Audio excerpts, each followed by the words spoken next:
We are in the midst of a crisis. The opioid epidemic, it's everywhere.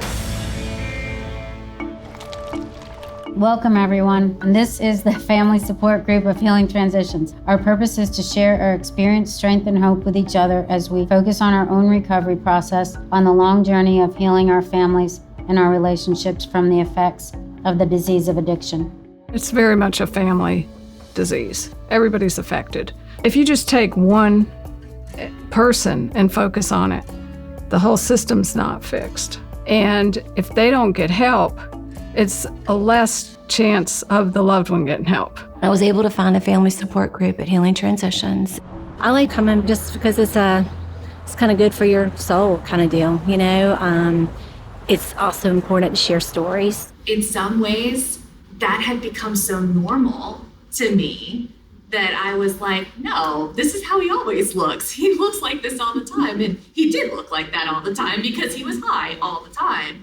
So when a person first comes to the support group, they're very traumatized. They're in a lot of pain. They're in a state of mind of, well, I'm liable to get a phone call any minute that my loved one's going to die. And that's how they live their life every day, all day. So it's a lot for them to unravel, but it's a place they can go. I remember the first couple of meetings, I could not talk.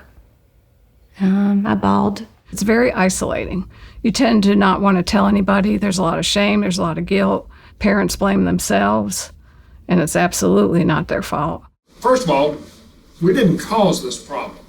You can't control it either. And you for sure can't cure it. I mean, that's ridiculous. We do tell them they didn't cause it. They can't cure it. They can't control it. They have to learn to let go. We have to help a parent realize that they can't dictate the path for their child. And they kind of can let go of that. I look back now and think, you know, thank goodness I had that family support for them to give me the strength to keep going, because I'm not sure I would have been able to do it by myself.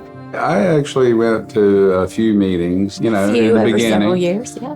And, you know, I think for me it was not, it wasn't what I needed and wanted to do. Support groups are not for everybody. Although in our group, you can go and not say a word. There's no pressure to talk. But I do feel it's important to get some kind of help. I just wish family people would get more help earlier and not feel like they did something wrong. That they didn't do anything wrong. It is not their fault. And get some help for yourself. Don't stay in hiding.